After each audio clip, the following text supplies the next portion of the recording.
Ladies and gentlemen, good evening. Welcome to yet another edition of the Lambom Show, a weekly program on African immigrants and African development.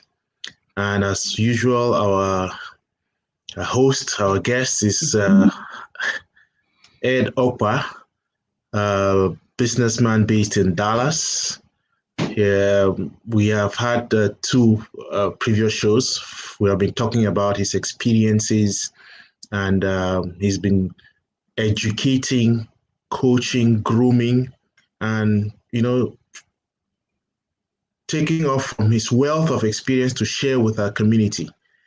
And even though I've never formally used that title, I guess it makes a lot of sense. He calls himself community engagement practitioner. That's a new one, but I guess it's a way of addressing himself. But today we want to continue the conversation. On the first day, we talked about the Exim Bank, the Export Import Bank of the United States.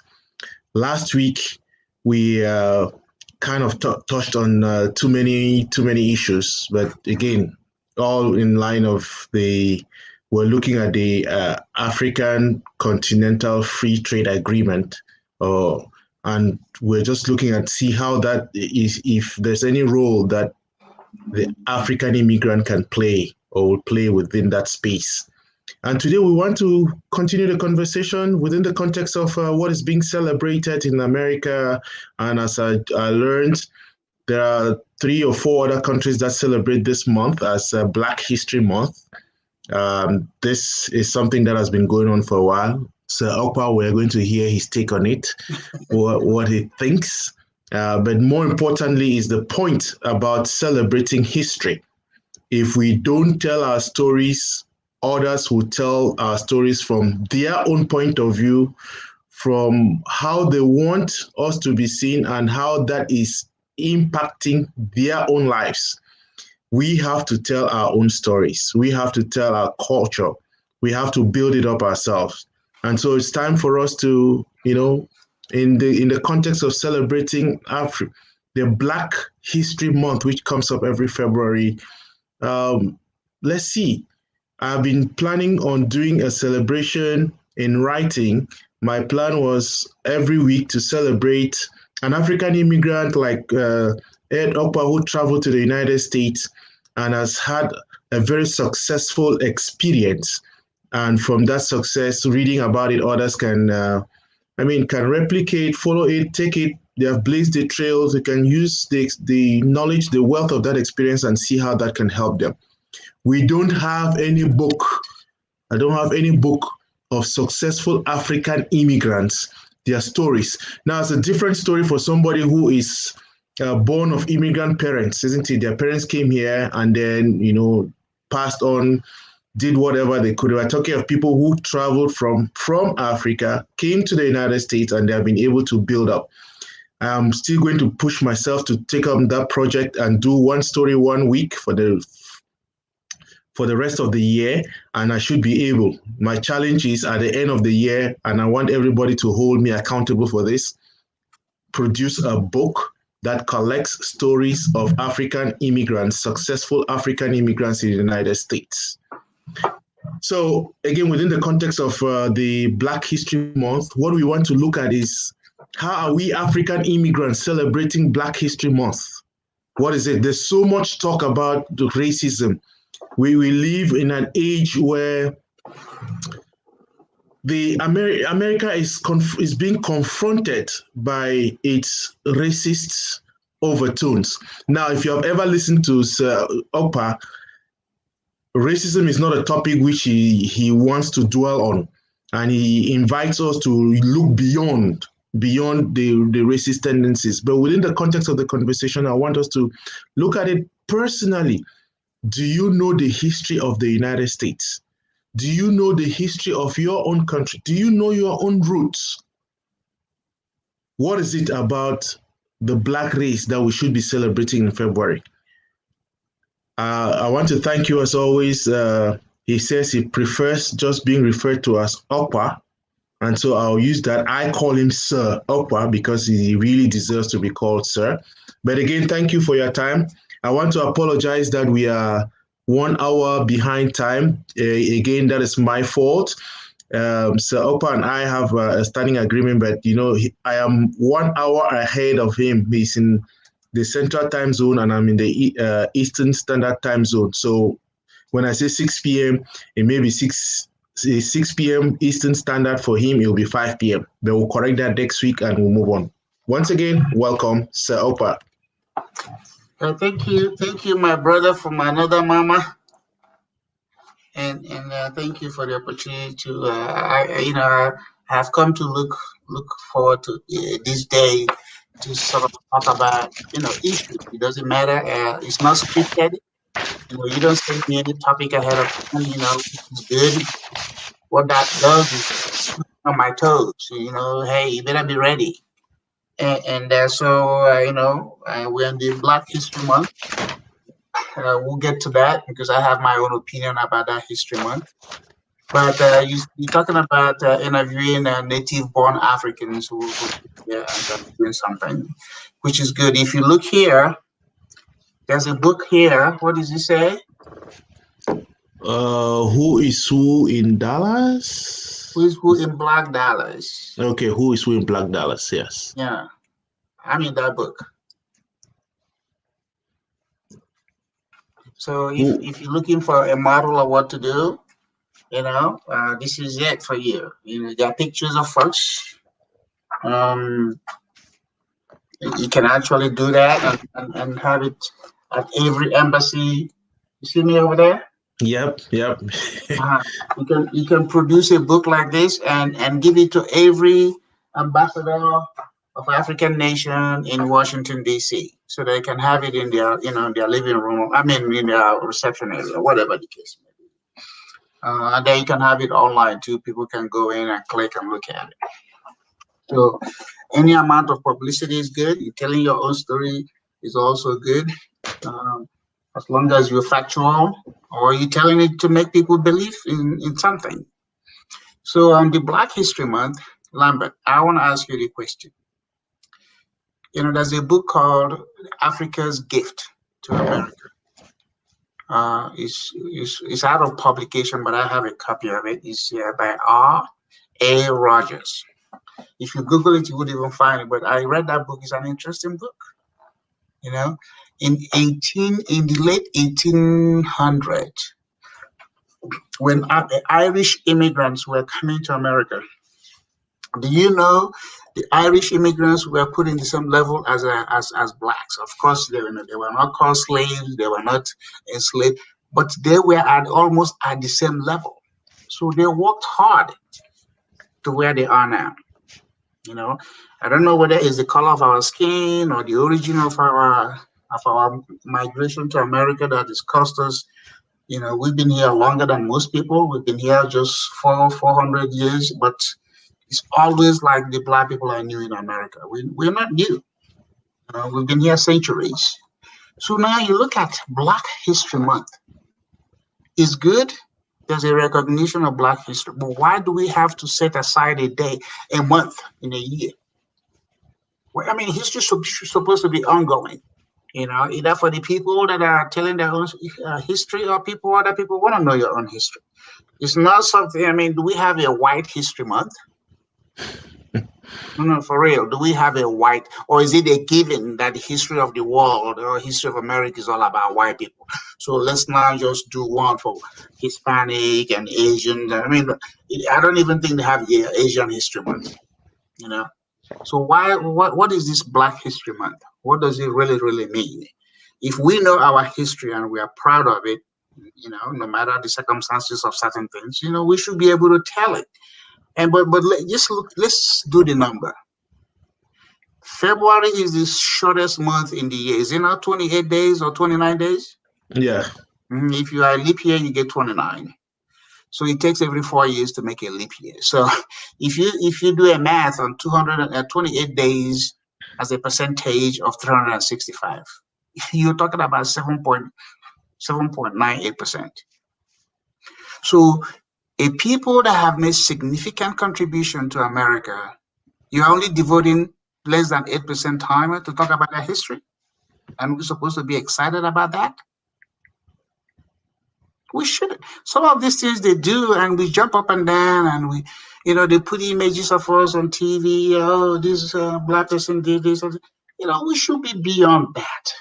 What we do should now be, second nature. Like I said, please tell me the White History Month.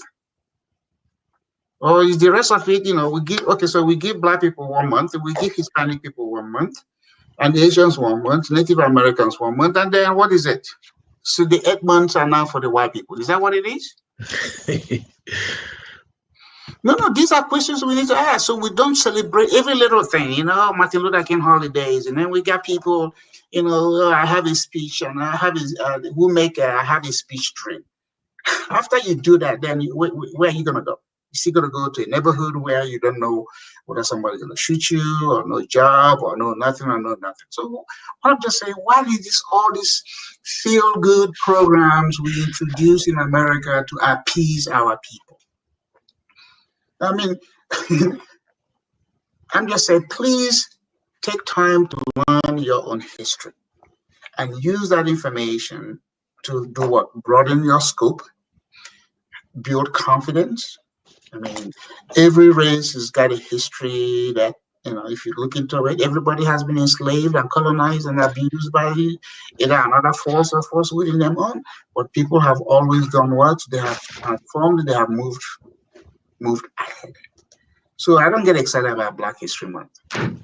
In Dallas, you find it's cold because, so they give us a month when, when it's cold, they give us a month that has the shortest number of days in the month.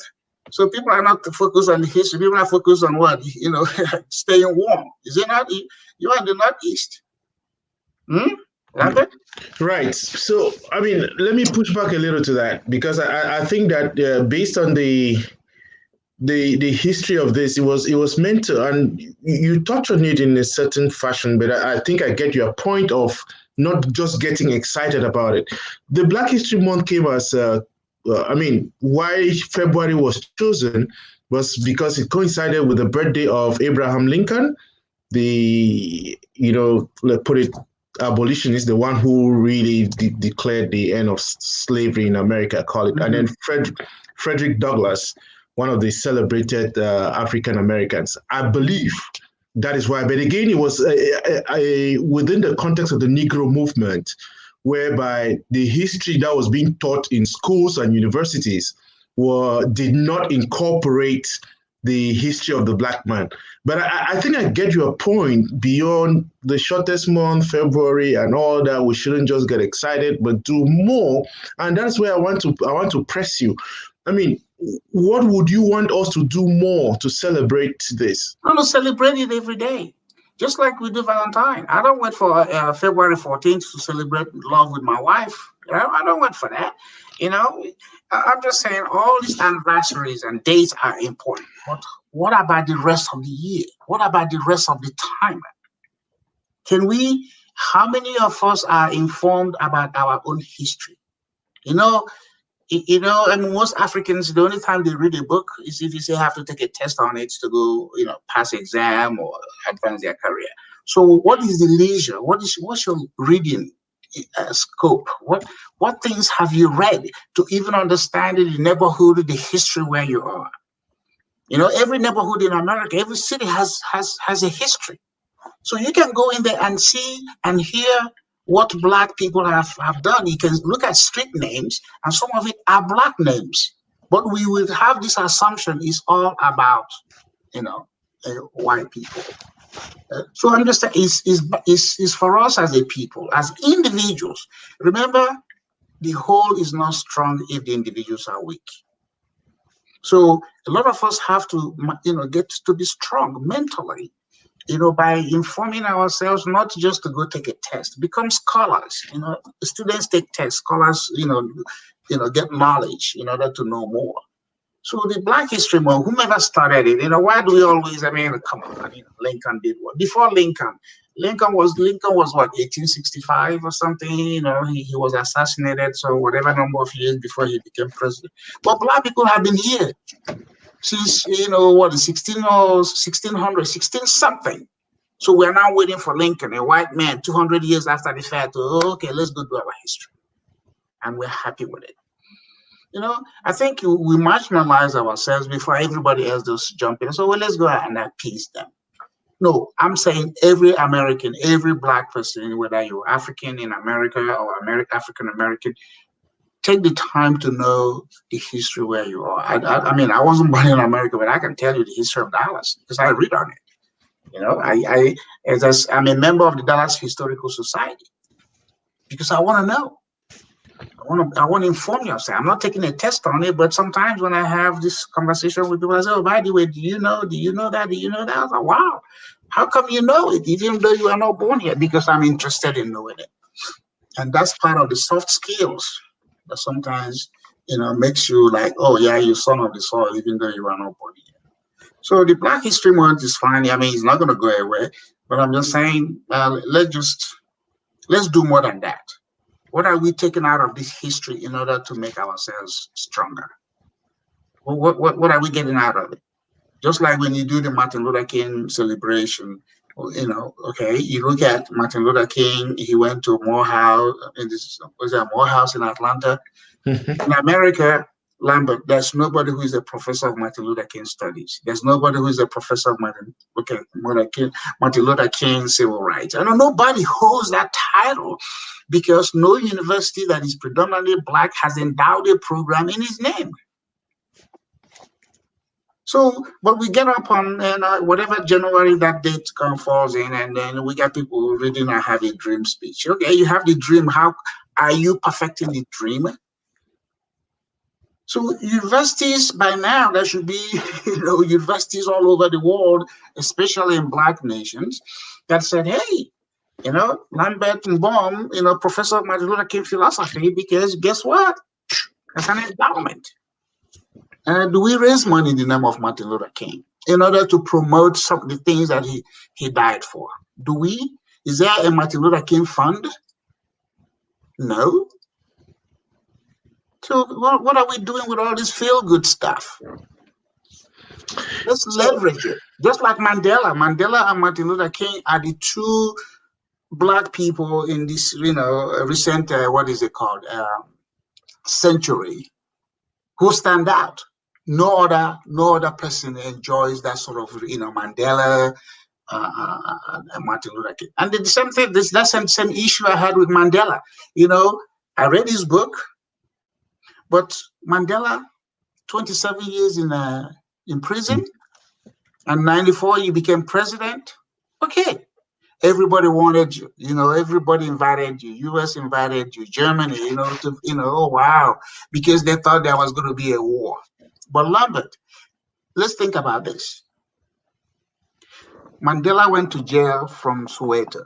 Was it not? That's where they captured him and took him to jail. I went to his house. You know, his house is across the street from Bishop Tutu.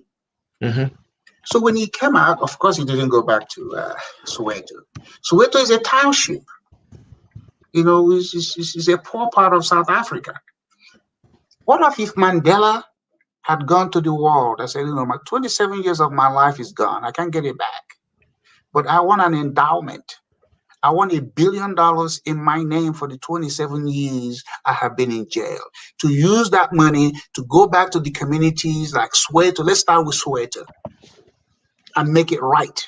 Because Soweto is where you have the power plant that supplies electricity to Johannesburg.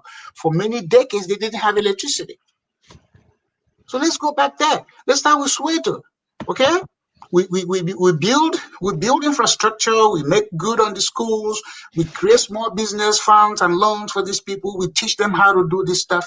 If Mandela had requested $27 billion as an endowment and a fund, you know what a fund is? It's a revolving money. It doesn't go away. The world would have rallied and put money behind his name. And if that fund generates 3% interest on the money, how much money is that, Lambert? How much money? But he didn't do it. His advisor didn't even come up with that. Everybody was, oh, what job title are we going to get?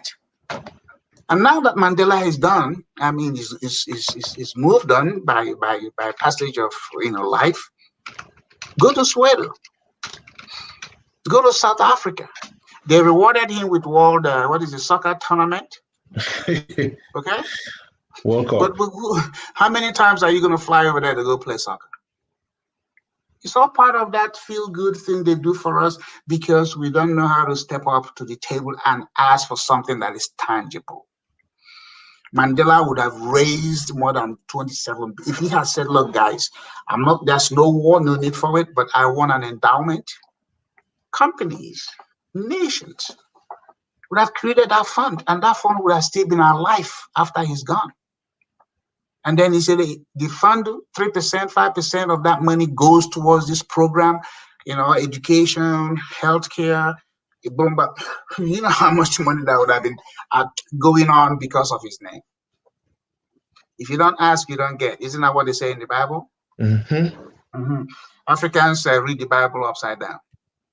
They don't know how to get something out of it.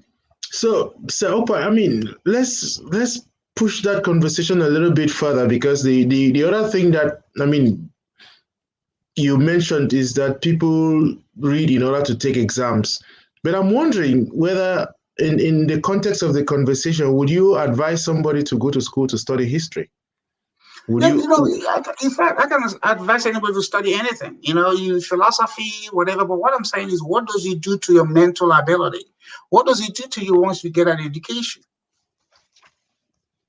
That's the thing with Africans. It's not just getting, the various letters before your name and after your name, or piling up on certificates and degrees. The thing is, does it help you transform your mentality to where you said, I used to do this, now this is how I'm going to approach issue.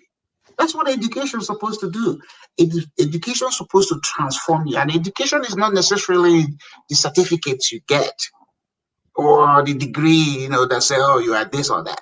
It is how you are constantly improving on your content and getting emboldened and getting confident and recognizing, oh, my people used to using mud to build houses and thatching for roof and this. What education? How can we make it better?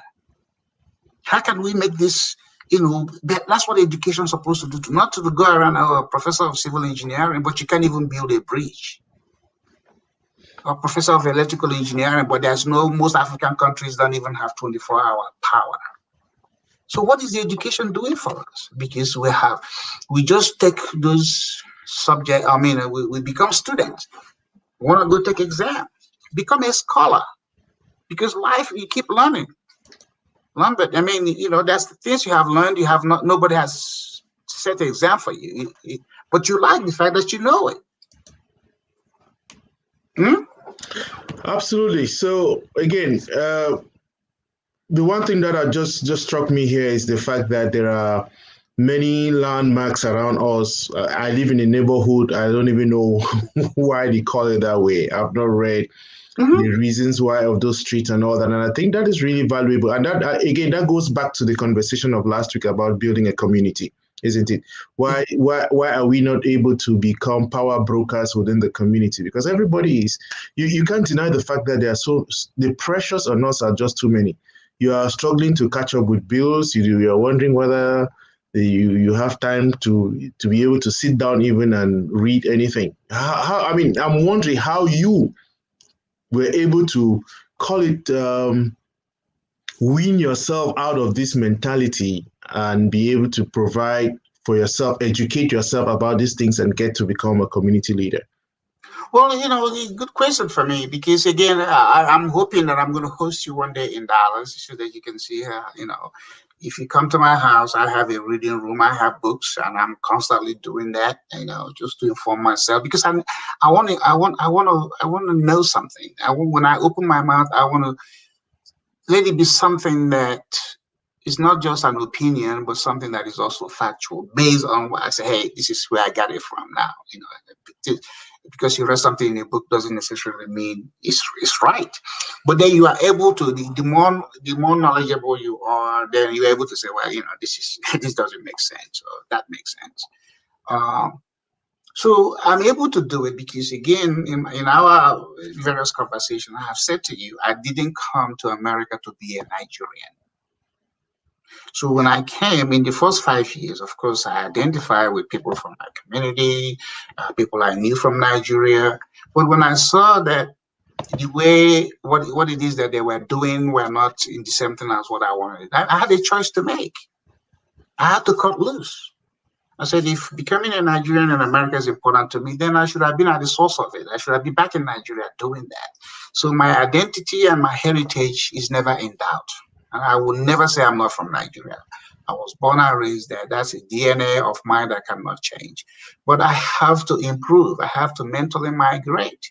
I have to say, okay, the people I live, the country I live in, if I come dressed like the typical Nigerian, okay, fine, nobody's going to tell me don't do that, but what is it going to do for me?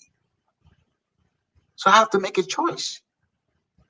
And then I said that, I have read books on Texas. There's what they call Big Rich Texas. And when I read that book, I started to see how these people did a whole bunch of stuff in Texas. And then I read on Dallas. And then because I'm in real estate, anytime I go into any community to do an assignment, I read about their neighborhood, the region, what's going on in there. Because from there, I'm able to import some value and information in order to make a decision about whether the project makes sense or whether there's any economic income here to support what is being proposed. So, but I'm not taking a test on it. It's just that it makes me feel like, wow, okay, this is how things are done. And then I volunteered. A lot of the boards I serve on, I don't pay. But guess what? People now pay me because they now say, oh, you know how this thing works. Even Americans. Oh, he served on the governor's board. He served on the mayor's board. He knows Exim Bank. Okay, hey, man, what would it take for you to do X, Y, Z? But Africans sometimes just want to be paid. Everything, man, I got to help people back home in Africa. I got to pay my bill. Everybody's got a bill to pay. African bills are not different from anybody's bill. But you have to make a decision. Which one, what matters to you? You have to be strong yourself. You have to strengthen yourself. If you are here in America and your concern is people back home, you're not going to do very much. Because anytime the phone call comes, how many times have you gotten a phone call from your country and somebody say, hey, man, we got an opportunity. Would you come back and let's do it? No, it's always a, hey, man, can you send us money? Is it not 90% of the calls we get from there? Yeah, absolutely. And then you send it because we get emotionally attached. And then when you send it and then you go to visit, they wouldn't even buy you beer. They wouldn't say, hey, man, you just sending us money. Let's buy you something. They're always going to ask you, hey, man, what else did you bring with you? So what? So did you come to America to become used by your own people? I mean, I can understand helping an elderly, your parent, but you don't owe your village anything. Your village didn't send you here. Your tribe didn't send you here. If they recognize the talent you have, they should owe you. That's the difference with white people. White people look for values. Africans look for identity. You see people from Eastern Europe whose English is not even as good as you and I, but because they have talent and they have value, in America does what? Embraces them. A good example, Arnold Schwarzenegger. You know him? Yeah. Former governor of he was a bodybuilder. He doesn't even have a college education. Okay? He came in here, he married into a good family, Maria Shriver, which is part of the Kennedy extended family, and he became governor of one of the largest states in America. White people embrace him. He has value. But Africans will not embrace each other. African Americans will not even embrace an African who has the same characteristics of Arnold Schwarzenegger. But white people, they don't once they see value in you, they're doing what? It's a magnet. Okay. Wow, this person is this way. That's what do we get out of it? What can we make big out of it? But for us, like, oh no, he's Cameroonian, oh, he's Gabonese, oh, he's Nigerian. Oh, don't you know how those Nigerians are? Oh man, are you trusting them? Boom. We get caught up on things because of our own wrong perception of each other. So yeah. So look for value. Because somebody's from your village is not the reason for you guys to get together. Because your siblings, your siblings too can even be your worst nightmare. You didn't choose your siblings, but you choose your friends. Because you and somebody came from the same womb is no reason to do business, because they might even do it as a, hey, after all, you're my brother, I'm entitled to your money. So let our culture be driven by value, not necessarily for the identity of. So what is the value to the African that for the Nigerian who goes around with a red cap or tie all those things in there? What is the value?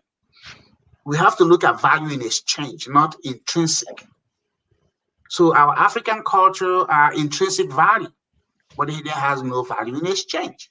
What I mean by that, the fashion, the way we dress, even you go to Nigeria, the way the Yoruba man dresses is different from the person from the north, or Igbos. And they don't even wear each other's clothes. They don't cross out, oh man, I don't want to dress like the Yoruba people. Okay, fine. You come to America, sell it to the white people. Let white people wear your thing, because that's economic power. That's not the spending money in your culture. But they don't spend money. They see you and they say, oh, wow, you look good. That's nice. Are they going to the store to buy it? Heck no. Because it has no value. It has value to us because we want to look like a flower bed or peacock. Okay, I'm sorry. We are flowery, but we don't plant no flowers. Right. So again, there's something that you touched on earlier on, which I think is also crucial in this conversation, because you mentioned something about volunteering. And I think it's a very crucial concept in, building up on one's values in America with a bit to also impacting, bringing value to Africa. And I think that while volunteering is an important concept, most of us are volunteering in church, but we're not volunteering in the places that really bring on, call it, that value. I mean, what advice would you have? No, that's what I'm saying. Okay, democracy in America is actually strongest at the local level. We get excited about the president, but he's far removed. He's America's biggest cheerleader. But what impacts you most are your local government, your city, your water, your light, the police, the school district, your health.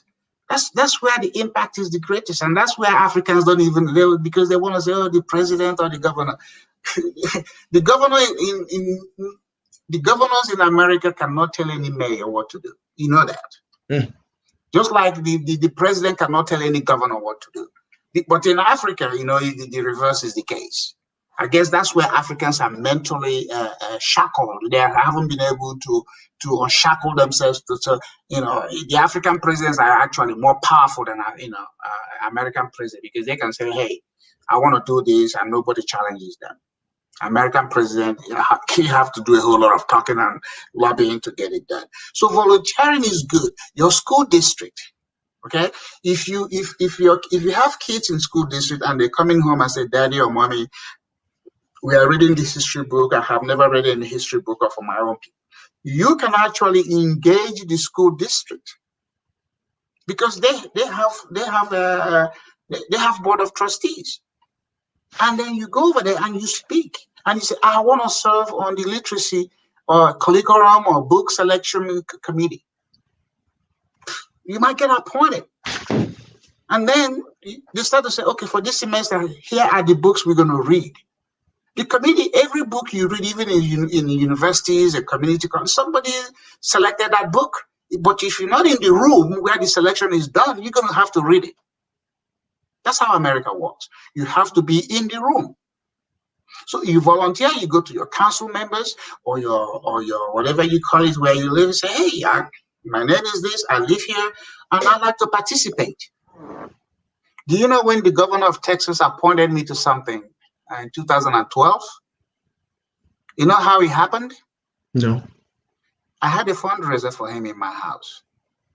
I never ask politicians for contract, because if you do, you might get it and then you become, beholden or that kind of stuff. I never do that because I can get my own business. I don't need anybody to, do it for me and I turn around and, have me kiss up to them. So that's the pride part of me. But when I went to the governor, I said, Mr. Governor, I like to serve.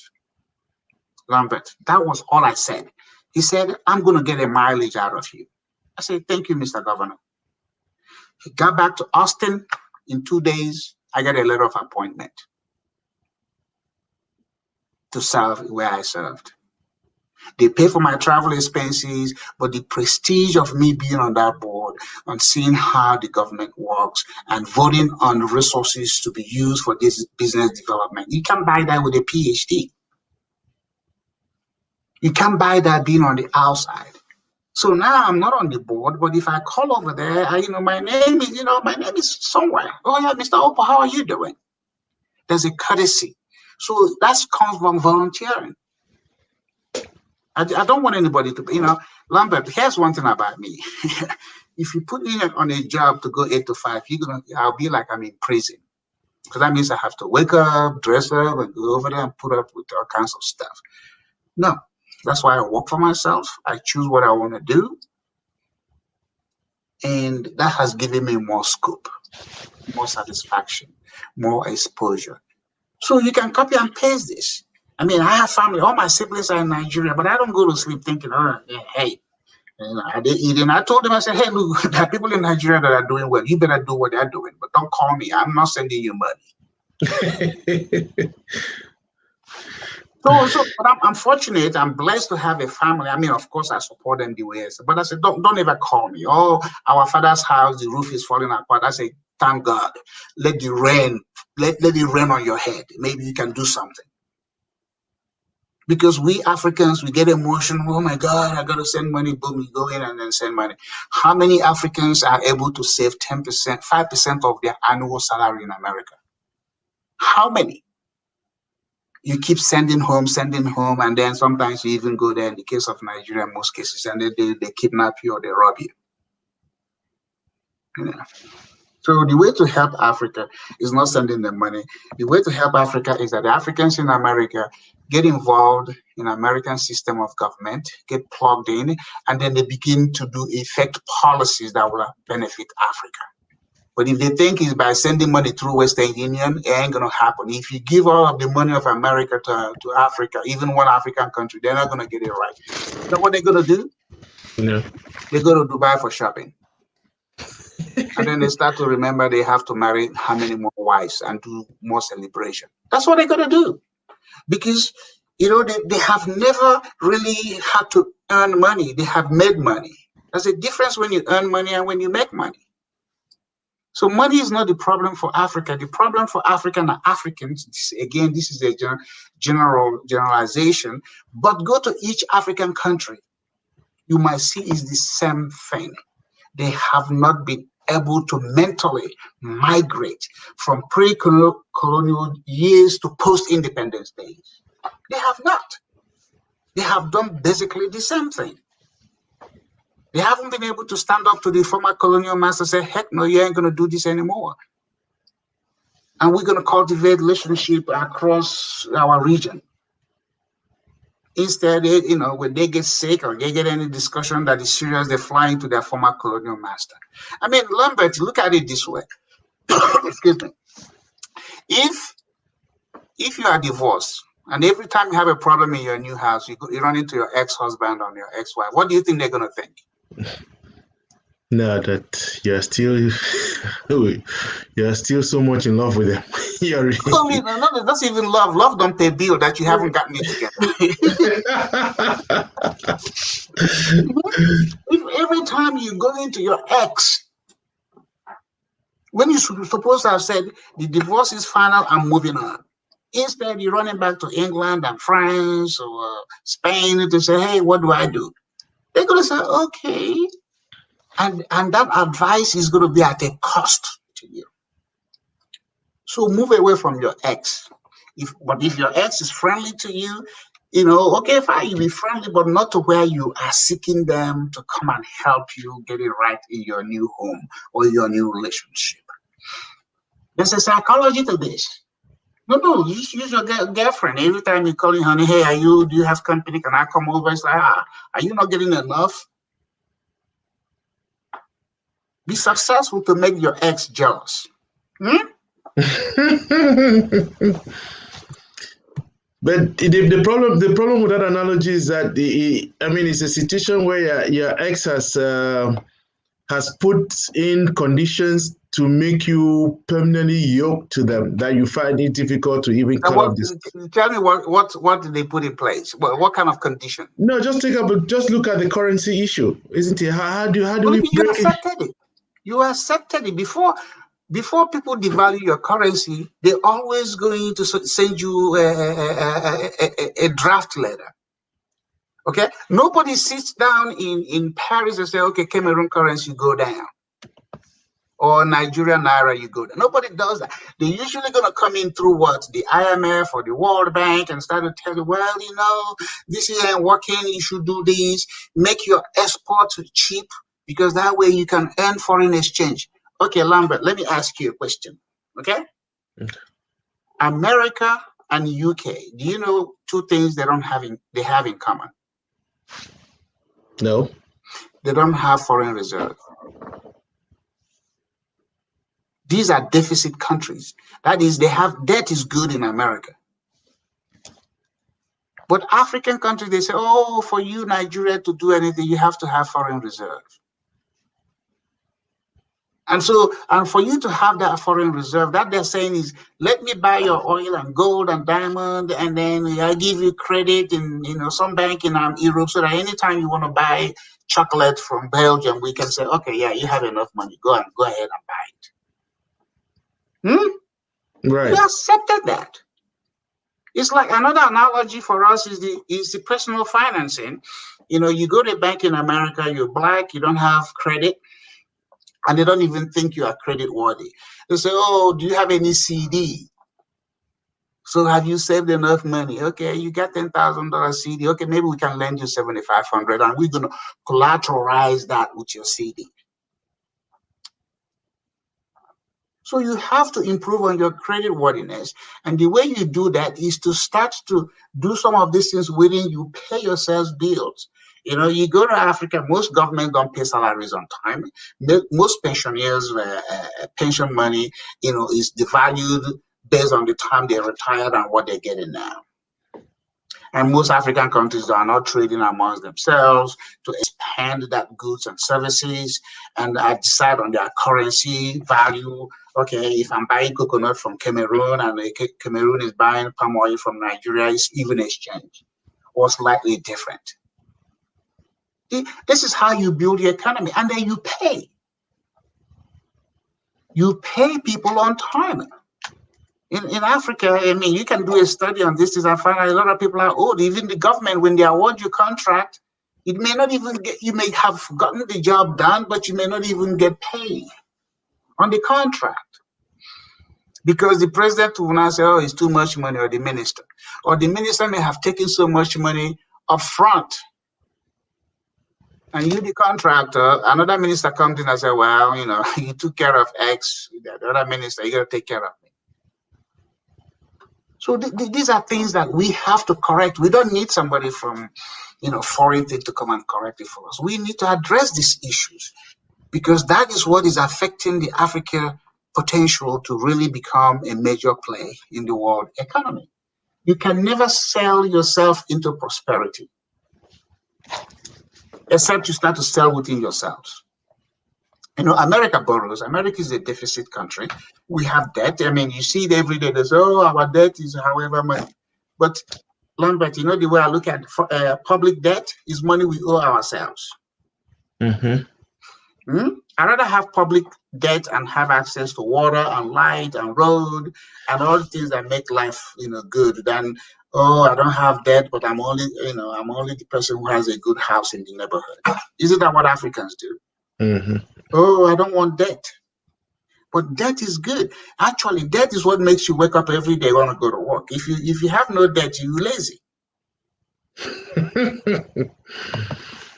So there's a question here from Mr. Lucius Fru. Since most African countries don't accept dual nationality due to their dictatorship, how can inspired Africans from abroad instill changes they have learned into their African countries? I mean, geez, if that means they don't recognize the fact that you're an American, give them the finger. Go to the country that recognizes you. What I'm saying is that then you can lobby a national parliament or your parliament, because the parliament is usually for the national government. You can get a group of you that live here and start petitioning, for that.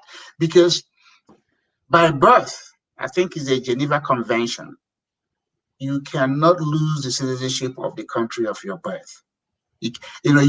I can denounce my American citizenship because I earned it by naturalization, but I cannot deny Nigeria because I was born there. So automatically, just like an American born in this country, you cannot say you are no longer an American. So if this dictatorship are saying it, then for those of you that are from that country that is not the case, you get together and you do a petition. You petition to the president or the speaker of the house or whomever, there's a policy. Somebody put in that policy. If they don't do it, here's what you do. A whole bunch of you start to now find assets they own in America, and you can go through the federal system and seize it.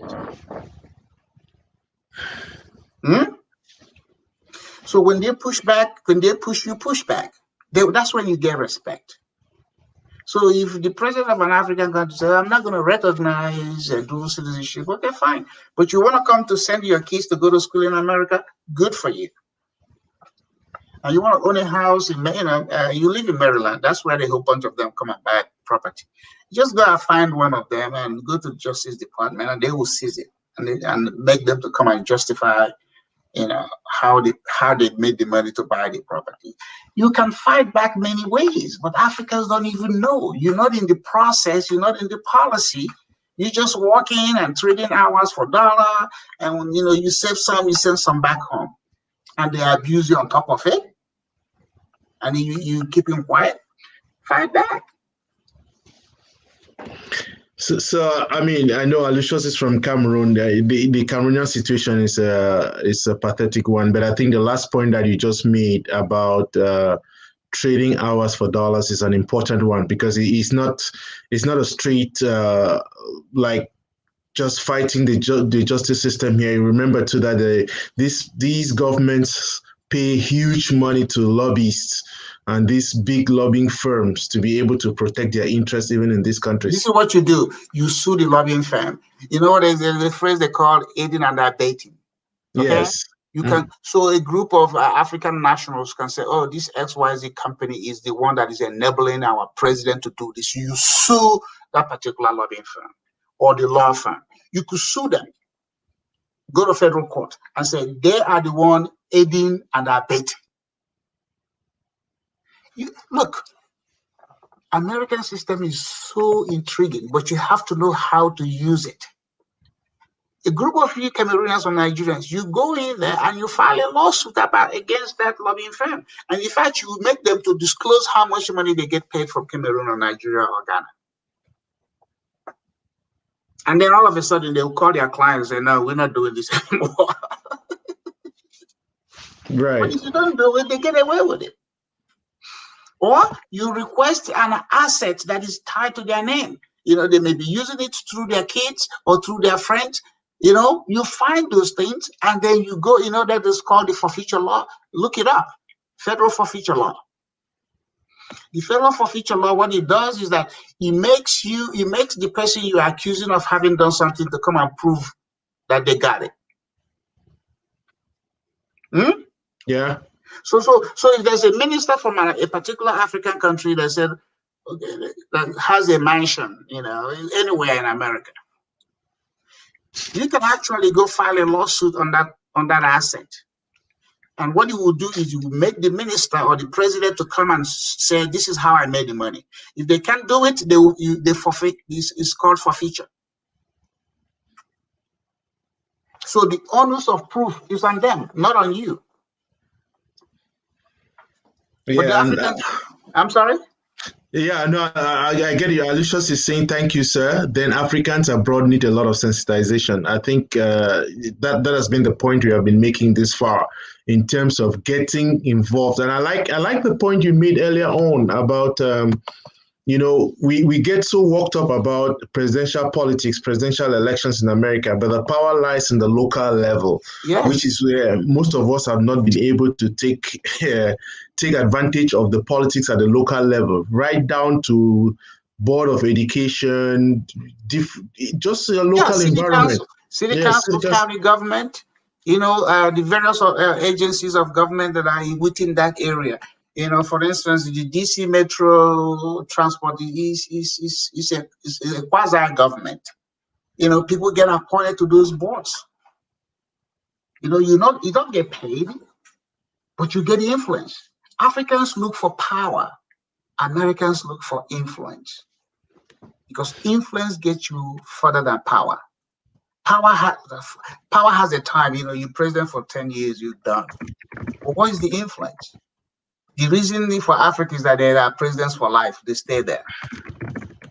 But in America, in most political offices, apart from the Senate or the Congress, most governors and mayors, they have a limited amount of time they're going to serve. That's power. But then what comes with it is the influence. And the influence in leadership is more effective than power. That's why even when American presidents leave office, they still have influence. They don't have power anymore, but they have influence. So work on being influential as opposed to being powerful. That's a great nugget, and I think a lot of us need to really embrace the politics at the local level. After all politics is local, isn't it? And before politics are local, but in Africa, the African politics is top heavy. It starts from the president. Okay, the president of any African country. That's where everything starts. They wake up one day and say, okay, we're going to shut off the light in your neighborhood. They can call the power minister and say, these people didn't vote for me, shut it out. And they will shut out the power. Or I'm not going to build road for you because you didn't vote for. You don't see stuff like that in America. The president cannot deny any state what constitutionally they are entitled to. And the governor cannot deny any city what constitutionally they're entitled to. It's not about you. But in Africa, the president can say, I'm not building road through your tribe. And everybody keeps quiet. You're not going to get water. Everybody, they're powerful, but they're not influential. So when American politics is bottom heavy. That's why you look at, okay, I give you an analogy with the pyramid. In Africa, the pyramid is right there. It's top, heavy. But in America, boom. So the power is what? Broader. Cities. Then you go to county, state, boom, the federal. So be at that broad base. Your school district, your hospital district, your college district, your special district. These are where the policies that impact you are made. Not what the federal government comes in with mandates. Okay, if you do this, we give you more money. And some states will say, we don't want your federal money because your federal money is going to come with a whole lot of requirements and conditions that we don't want to make. You keep your money. I have seen it done before. We don't want the federal money because here is how the federal money in America works. So if you have a $10 project and the federal government puts in $1, chances are that $1 is going to be more influential on the rest of the money. So if you take it, you have to do you have to meet the federal requirement. And most cities say, we don't want it. They don't want it. So that way they can do they can spend their money the way they want. So there are a lot of things you can learn. And You know, they may mention it to you in your political class. They mention it to you in your history class, but until you actually are involved in doing it or sitting in a room where the discussion is being made on how to do this, that's where you can say, that's what they've been talking about in the classroom. You know, I mean, when I ran for mayor, I took time to understand the city budget system, the police system, what the mayors can do, the role of the city council, so that when I won the debate on the forum for candidates, I was able to speak to it. I mean, I'm not going to say I nail everything, but I know enough for people to say, he's credible. Now, I didn't win, but guess what? I didn't lose either. What I gained from my confidence, I gained from my knowledge, I gained from my ability to go anywhere in Dallas, and somebody goes, oh yeah, we know him, Mr. Oprah. Oprah, they call me Oprah, Oprah. So get involved locally, because that's where America is most enjoyable. And volunteering, you know, a lot of appointments, even at the federal level, is volunteer. I don't get paid serving on the advisory board of advisory committee for the Exim Bank, but they fly me anytime I go to DC. They fly me, they put me in a hotel, they pay my whatever the case may be. But because of that presence, I gained, I learned, and people could now come to me. Can you help us figure these things out? Can you guide us? That's influence, Lambert. It's not power, it's influence.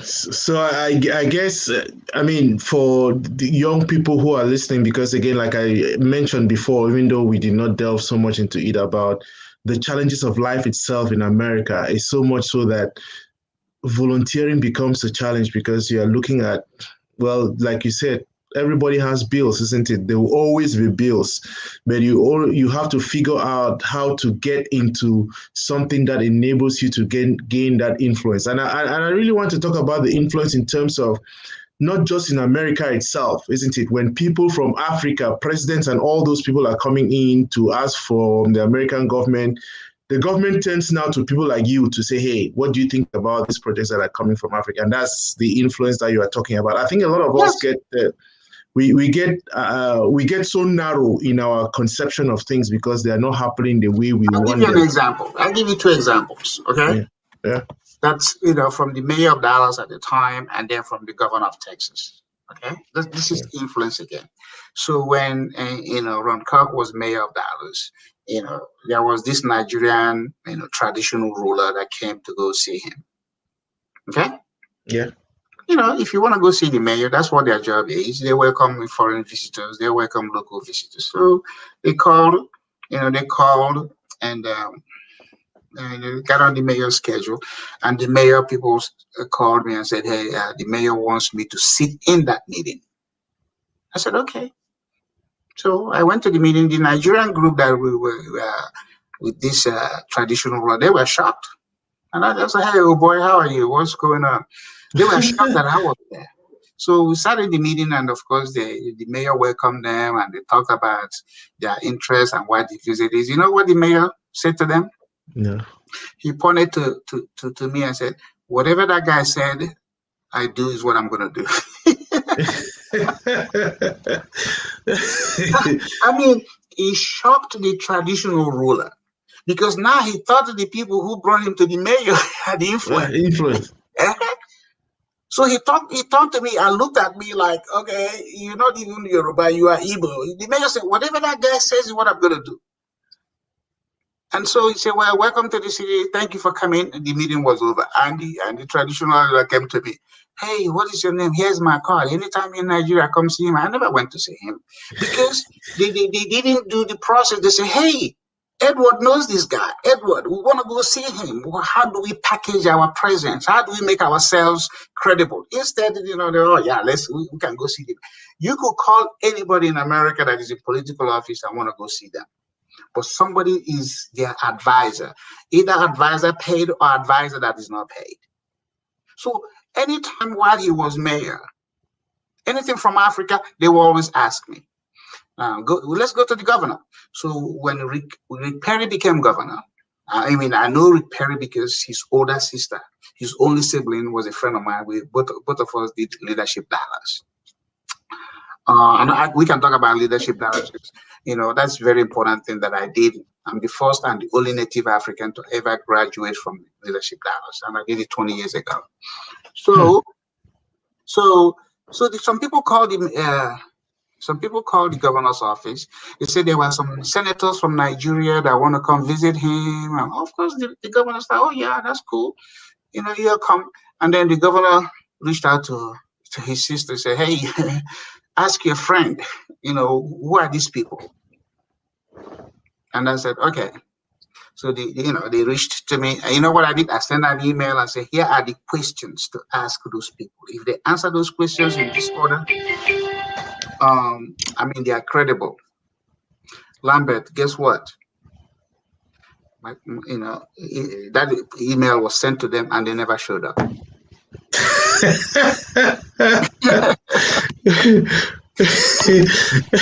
never showed up. Because now the Nigerians say, okay, this guy knows us. But you see, if they had come to me and say, hey man, you know the governor, how can we work with you to be able to do this? It would have been an easy thing. And then I'll be in the meeting and say, Mr. Governor, I know these people, they are my client, or this is what it is. They are, oh, okay. There's a comfort you want to achieve. But just because you think you can send a letter, and because their information is public. They don't know you. They're going to go to who they know. And then in order for me to honor that trust, I'm going to be objective with them. I'm going to tell them, hey, ask them this question. If they answer in this order, fine. We'll go to the next stage. But once they get that information, they vanished. And the governor saw me next time. I said, thank you for doing that for me. I said, thank you, Mr. Governor. That's influence. I don't have power. I have influence. And that influence comes from my relationships. And you know what they think, how they have been able to deal with me and say, oh, okay, you know, this guy, we can work with him. Or we can actually reach him and he will be honest with us. So again, I think for me, that's the major thing that, I mean, we talked about it before, but it came alive today in the difference between power and influence. And what we want to do is gain influence rather than gain power. And one way by which you do that is by volunteering, getting close to government at the local level. I think that is really crucial. That's the one lesson that I've learned from the conversation today, something that personally I will be implementing. And I wanted to go back again because I think within the context of the conversation we had earlier on about the Black History Month, you mentioned, you sent me something that was quite shocking, that the first sort of Black people elected to Congress were Republicans. Yeah, Republicans. Is that true, or that's just I mean, hey, you can go again. You can go Google it, the history of the Congress, and you get the same information. Yes. Yeah, it's true. I didn't make that up. You know, I can send you more information on that. Yeah. It's not this is not a feel good information. This is good feel good feeling information. Yeah. That's interesting, and I think again it goes back to the fact of us knowing the history of the place. Study. Yeah, exactly. Exactly. You know, you go. This is how you can even measure. Look at most Africans. If you go to their home, okay. Yeah. Look at books or magazines or journals they read, and I bet you're not going to see any. If they are engineers, or that's you're going to see that. Even if they have any, you're not going to see any of those. Because we don't read for the knowledge of being a scholar. The only time we read is when we are taking a test, and that's what makes us students. But when you start to sit back in your TV room or even in your leisure room and you just pick up something that has nothing to do with your career, but you're reading it to inform yourself, then you are trying to empower your mind.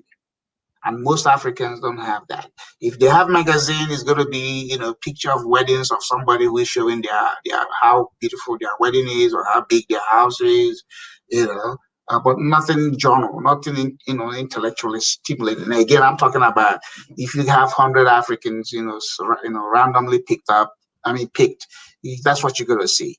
Maybe 5% or 2% do it. But you have to mentally migrate. You can't, the same thing you're doing when you're 25, 20, 30, and you still, you have to mentally say, okay, I'm not, I'm not going to be doing this anymore. It doesn't have any value for me. You are here in America for 40 years and you still, like most Nigerians, breaking kola nut and doing libation and doing chieftaincy. Jesus Christ, you have time for all of that, but you don't even have time to know the school district you live in, how your kids are, the books they are reading, the tax revenue that impacts your home, the council district you live in. You don't even know the type of city government they have. But you are interested in becoming a chief in a country you have not lived in 40 years. How misplaced priority is that? And by the way, when you take an oath of becoming an American citizen, you are not supposed to honor any foreign title. So I'm even thinking one day I'm just going to file a lawsuit against all these Nigerians that are public chiefs and sue them in federal court and say, hey, these people are not supposed to give an oath of citizenship, but here they are running around with some foreign title. It's either they keep the title and go to Nigeria, or their citizenship, a bunch of them are going to drop it. Okay, so I think we have been on for an hour, and that. So again, we're talking about Black History Month, and we started off just putting everything in context, giving perspective. We have moved on to talk about one of the most important lessons from our show today is Africans. Let's learn to look for influence. Let's learn to look for influence, and we gain that influence in this country where we are, where we have been privileged.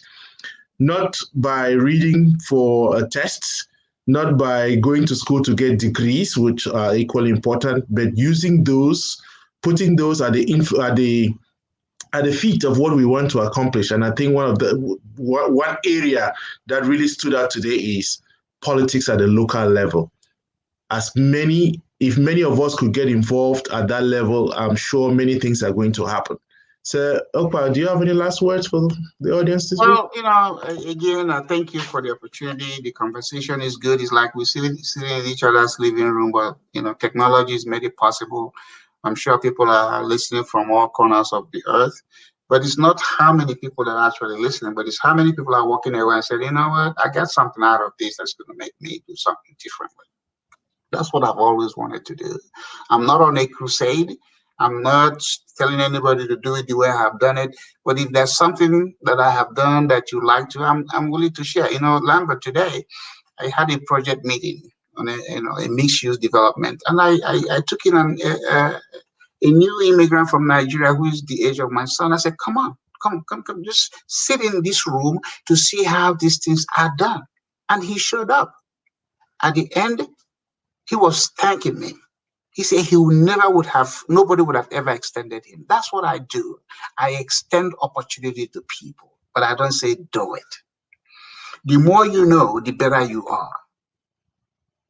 And another Nigerian that came, he used to be in the army, and now this construction company, when they met with the CEO, they said, well, I've been wanting to get somebody who is ex-military that can, help him build contract opportunities. Boom, all of a sudden they are talking. You see, I'm always expectant. I have no expectation. I didn't know that that's going to happen. But if you don't give people the opportunity to even listen, to even see how these things are done, how are they going to know? Because, most college degrees ain't going to teach you how to do that. They might say, oh, this is how you do real estate. But shoot, if that was the case, everybody would have been doing it. So invest in relationship, have conversation with people, read whatever you can lay your hands on. Not because you're taking a test, but you're going to say, wow, this is important. I know my city. I know my state. I know this, I know that. You give yourself the grade you want, not the grade somebody said, oh, because you memorize a test and you passed it and now you're smart. If you're smart, are you practical? So my takeaway and my closing remark is, thank you for this. I look forward to it next time. We're going to be having this conversation. If it's recorded, so where you can archive it and people can go in and listen to it, that's fine.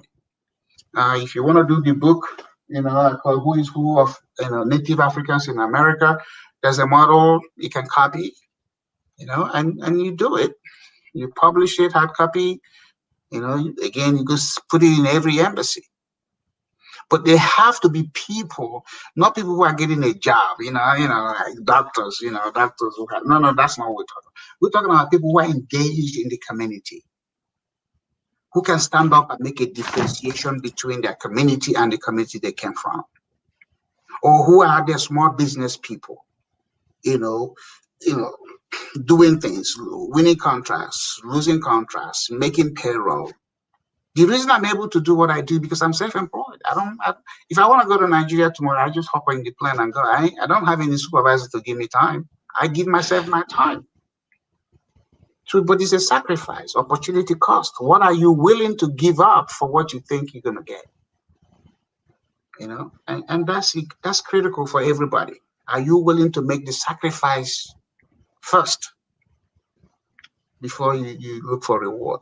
And that's what America. I mean, you go to the history of most Americans, their history ain't not better than most of us. Some of them, are the first to graduate college in their family. Some of them came from poor background, white, black, whatever the color is. So we don't come and think they too they have it going on. They have issues about, bills. I mean, where you live, don't you have homeless people there? These are people born in this country. So don't give them too much credit. The only difference that you and I have with native-born Americans, we can never be president. That's it. But we can be healthier. We can be wealthier. We can be everything else. But, like I said, I don't ever have the dream of becoming an American president because I know that would be a wrong dream. But I can be governor of Texas. I can be mayor of Dallas. I can be a senator.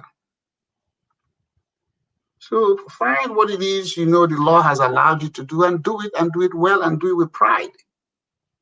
For your family members that are over there, milking you, if you choose to be the cow that they will milk, that's your business.